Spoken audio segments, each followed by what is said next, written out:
Hi, my name's Leo and I'm a boat builder and a sailor. Back in 2017, I purchased a very old and quite famous wooden sailing yacht called Tally-Ho for the price of $1. And since then I've been rebuilding her from the keel up with the help of a lot of amazing people. Now we're at a point where we really need to start getting systems into the boat, so I'm going to be working on building the battery locker under the companionway stairs, and this is time critical because I have someone coming to help with the electrical system and this has to be set up before they get here. So I'm going to start by making the walls of the locker. They're going to be made out of marine ply coated with epoxy. I don't love using plywood, but for this application it's really important that it's fully waterproof and that it's thin and strong, and plywood is going to be perfect for that.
So I'm getting ready to install these panels or bulkheads that are around the battery compartment, but before I do that I want to fasten down the engine because there's much easier access now before these go in.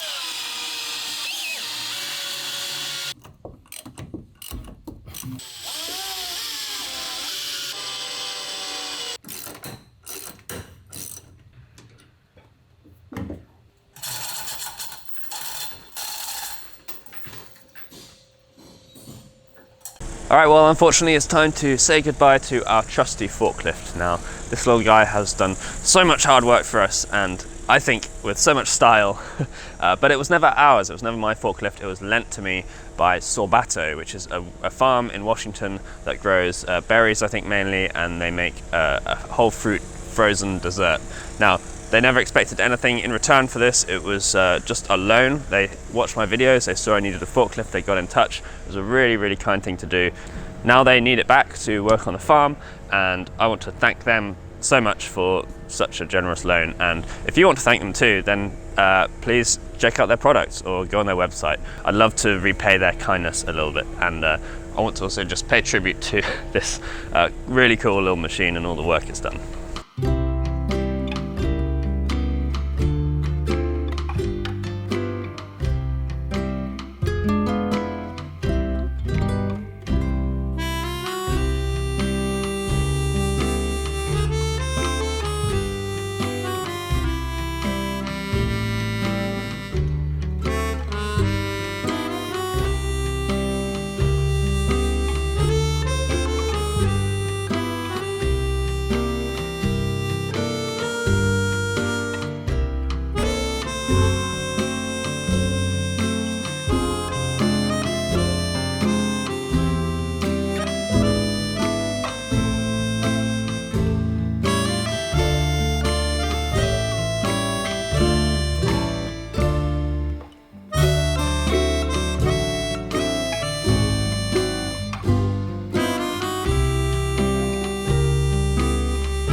So, What do we got here, fellas? we got a new Delta Milwaukee bandsaw. Isn't that right, Richard? Yeah. Yeah. The motor looks brand new.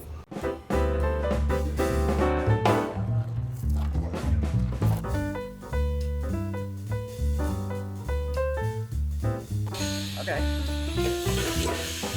Yeah, so we kind of have a thing with collecting bandsaws around here. We have a 2-story tall ship saw outside, and then a gargantuan like mega saw downstairs, and this is our little baby upstairs, 14-inch Delta Milwaukee bandsaw. Sweet. And you just got it set up, right? Yeah, I just put a blade on. We hauled it up from my truck just this morning. Where did we get it? In Bremerton. What? It's like the 8th time I'm saying. Yeah, but I've That's the first time. Again. Yeah. Second take, dude. Oh, take 2, okay. Alright. I thought you were a professional actor. It's my bad. Meanwhile, just pan over to Clifton, just watching this whole thing go down. I'm excited. It's a 14-inch bandsaw. I don't know how we functioned without a 14-inch bandsaw. Clifton's just like, alright, let's fire it up. Well, yeah, okay. Yeah, so we picked it up from Bremerton from lovely Angela, who A friend of Richard's. sold this to Leo, friend of Richard's, and yeah, this is our new bandsaw. Alright, let's go. Let's see this baby run.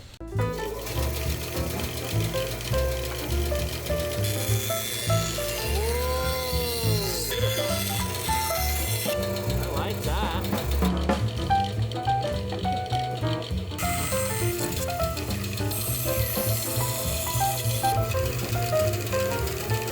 What have you made there? A little piece of wiggle wood. You can bend it pretty far. Oh! I'm glad you're spending your time on this project so productively. Right. All right, well, you just saw that we've got a new old bandsaw, and it's going to live on the mezzanine and be really useful for bits of interior joinery and basically not having to run up and down the stairs all day. We've also got a shipment of teak arriving very soon, so that's really exciting. Teak, of course, the tropical hardwood that's very oily, very rot resistant, the best timber for boats, and that's going to be used for cockpit combings, cat rails, and deck houses.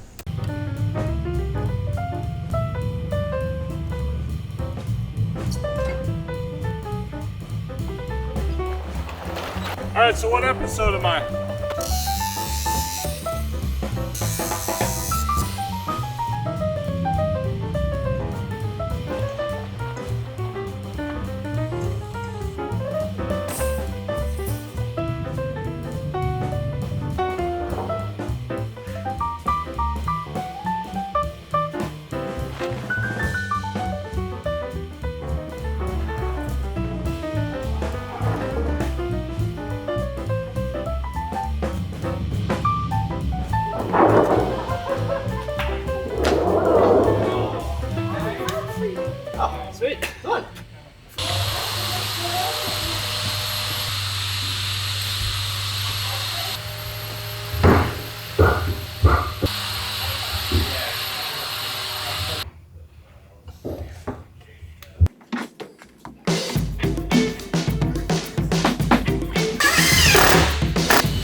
So I just cut a hole in the aft bulkhead of the aft cabin on purpose, so that we can one day access the diesel tanks that are going to be back there, because they're otherwise obstructed and can't get to them.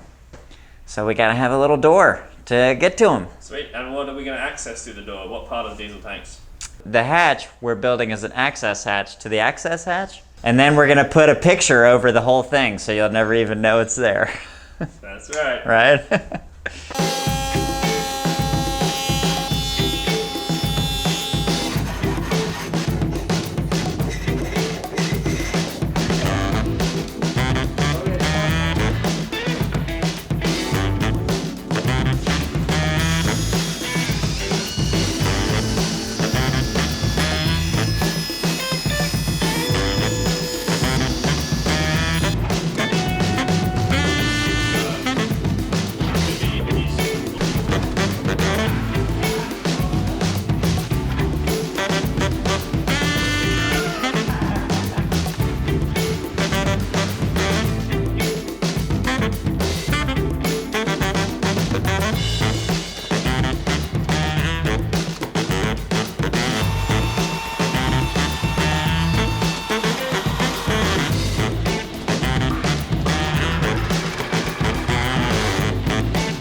Removable.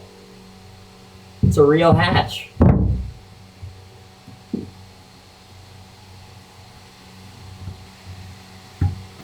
All right, well, I've got a couple of bits of big news. The first is that Pete is going to be working less on tally-ho and more on some other stuff around the yard. It's just a case of personal circumstances, and on discussing it, we decided mutually that this is the best way to go forward. So Pete has obviously been a huge part of this project, a massive asset to the boat, and a huge character in these videos, so I'm sure he's going to be very missed on this project. He may be coming back in some capacity, and we're going to hopefully be able to catch up with what he's up to around the yard from time to time. So a huge thank you to Pete for all his hard work. Now the other piece of news is better news, and it's that we're going to be having an open house, an open workshop during the Port Townsend Wooden Boat Festival. The festival runs from the 9th to the 11th of September, and we're going to be doing an open workshop on Saturday the 10th from 10 a.m. to 1 p.m. So if you're in the area, come by. You don't need a ticket or anything, but if you are around, I do recommend you get a ticket to the Wooden Boat Festival. There's a lot to see and do, and it's a great show. If you're coming to visit us, just come to the Port Townsend Boat Haven and follow the signs to tally-ho, and please don't visit outside those hours. So hope to see you there. All right, so inside the battery locker, there's going to be 10 batteries. 8 of those will be the Victron lithium iron phosphate batteries, and then there's going to be 2 more conventional batteries for 12-volt cranking and house loads, and they're all going to be kind of stacked up in a pyramid, and so they've got to be supported really well because they can't sit on top of each other directly, and they're really heavy. The lithium ion phosphate batteries are 86 pounds each, that's 39 kilos. And if you imagine 8 of those in a stack on a boat, which could be, violently rocking around from side to side and all sorts, it's got to be a really strong shelf. So I've started making these kind of shelf units or racks for the batteries out of Purple Heart.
Now, being a traditional boat builder, I generally don't enjoy too much using plywoods and epoxy and modern glues and materials, but they have a time and a place, and you can do some really amazing things with them. So I have nothing against them. I just really enjoy the very traditional style of using mechanical fastenings and tar and big timbers and stuff like that. But plywood clearly has a place, as does epoxy, and I'm going to be using plywood to box in the battery locker because I need it to be watertight, I need it to be strong, and I need it to be thin because we're really short on space there. So whenever I do use plywood, I want it to be really well sealed, because any water that gets into the end grain of the plywood will track over that whole sheet relatively quickly if it's not caught. So I seal the end grain and the faces really well with epoxy. Now, I know you guys don't watch this channel for epoxy tips, but I've just got a couple really quickly that might be helpful.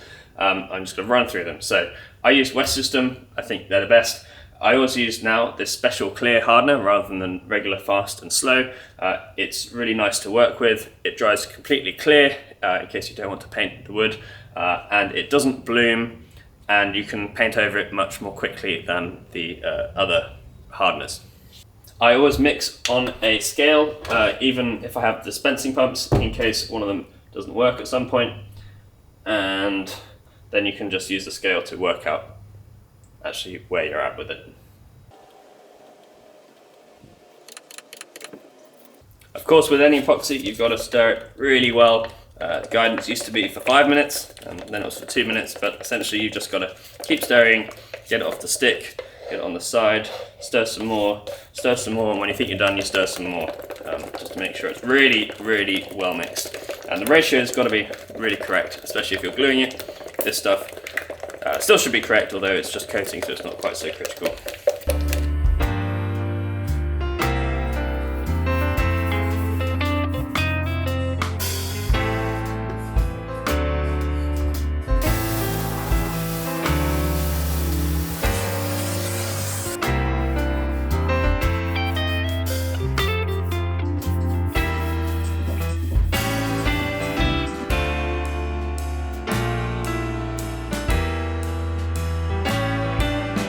So this is just a small panel that goes at the bottom of the bulkhead between the engine and the battery compartment, and I made it separate to the large panel above, just so that it can come in and out to allow the engine drip tray to come in and out. There'll be a lot of batteries and stuff in the way, so it won't be easy to get that in and out, but if it does ever need to come out, it won't mean deconstructing the entire battery locker.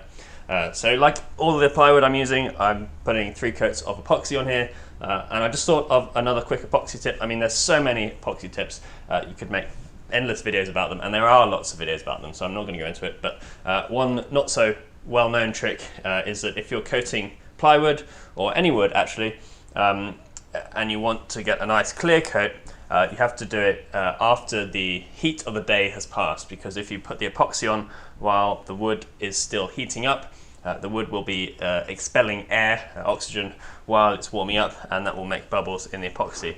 If you do it in the evening or after the heat of the day has passed, that is not an issue, and you can get a much nicer finish, and of course then have to sand this and it'll look more like a varnish coat. For this application, of course, that's not important, but it's a fun trick if you're ever using epoxy to seal wood or plywood that you want to look nice.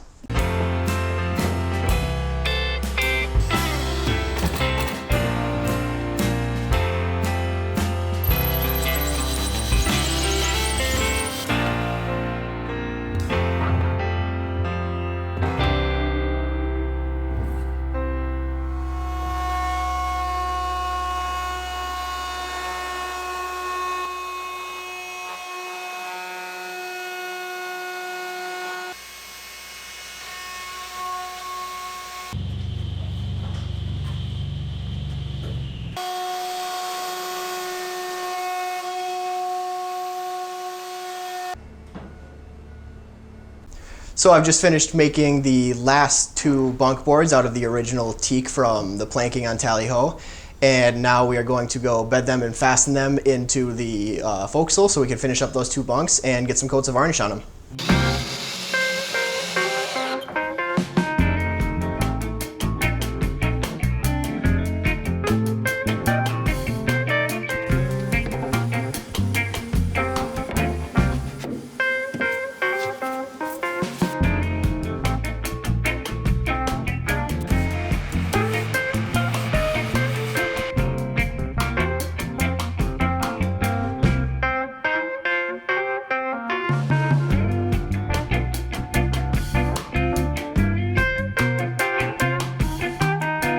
How does it feel to varnish these bunk sides after all your hard work on them, George? Feels really good. Yeah. You know what feels the best is that I don't have to use this anymore pretty soon. This wood. You don't have to use that messed up teak with all the holes in it. That's right. As satisfying as it is to use these old original planks, it's a little labor intensive. Yeah, Yeah. for sure. They've come out great though, they're looking really good. Are you pleased? Yeah, I'm very pleased with them. I think these are really cool.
I'm really frustrated right now because these pieces I've just figured out as I put them in for a dry fit aren't going to work, I don't think. These are designed so that the ends of the batteries notch into here, and then this is supported by an oak piece that notches around, and it turns out that where the handles of the batteries stick out, it's going to hit the oak piece, and that'll actually stop them sliding in and out, because the whole way this is designed is that the batteries can slide in and out of their rack and be extracted at the end, so you can actually get them all in and out without taking the whole rack apart. So that's pretty frustrating, especially as we're on a tight deadline with this. I'm running out of time to get these in before we have to start putting in the electrical equipment. I think I'm going to try and remake these wider and put a deeper notch in the oak post, and hopefully that'll do the trick.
So the battery rack is installed and I'm very pleased with it. Hopefully the batteries actually fit in there because I haven't tested them yet, but it does seem pretty strong. It needs a lick of paint and then the batteries will be going in there.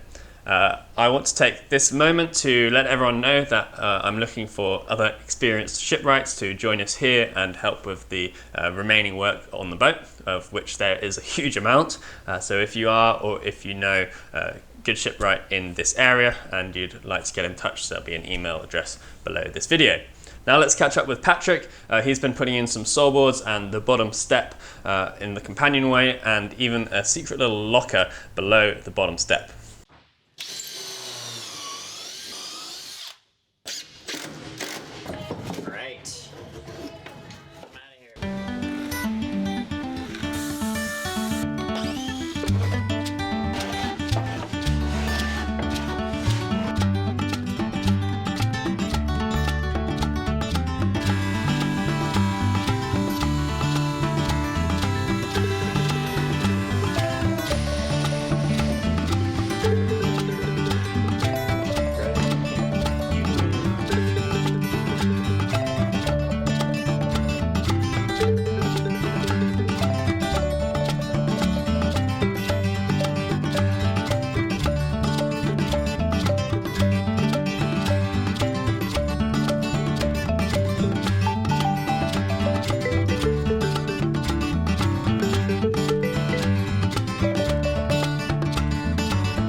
This is the moment of truth, guys. Cross your fingers, dude.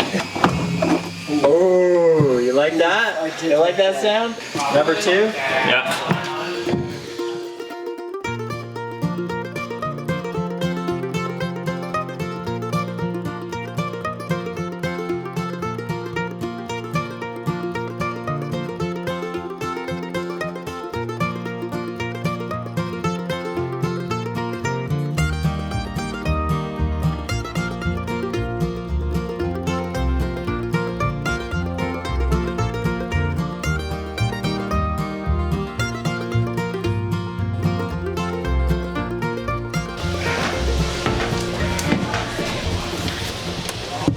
Oh. Wow, bud. It's another one which goes here. Yeah. Yeah. But it should be, I think it's a little bit shorter. It's not the same as that exactly. Hope so. Yeah, hopefully. Is there even room for wires? Like, holy shit. No. It is going to be tricky to get the cables out from these terminals. Yeah. But we'll figure it out. We have a guy for I'll that. figure that out later. I can't see any flex at all. Oh, there's a smidge. This guys. Look at that. Oh, duck beer?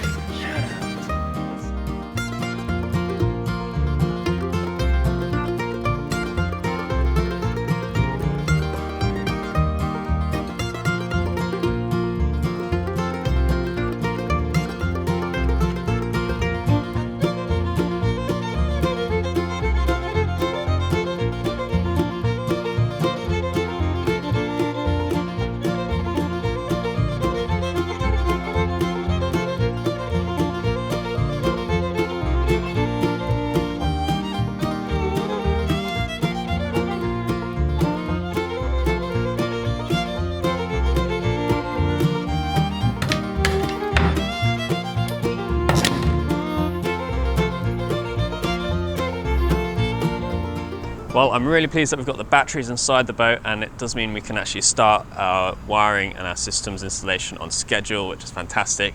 And that whole companionway area is looking really good. The sole there, the little hatch, and of course the bunk sides all around the boat looking really good. There's also been a lot of work that hasn't been in this video going on.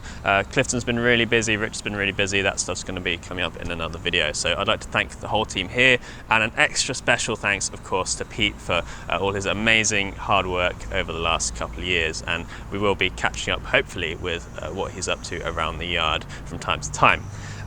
Thanks for watching, and a massive, massive thank you to everyone who has donated or otherwise supported this project. It does make a huge difference, and it means that we're able to keep on doing this work, and I'm able to keep on making these videos. So I really, really appreciate it. I'll see you next time. Cheers.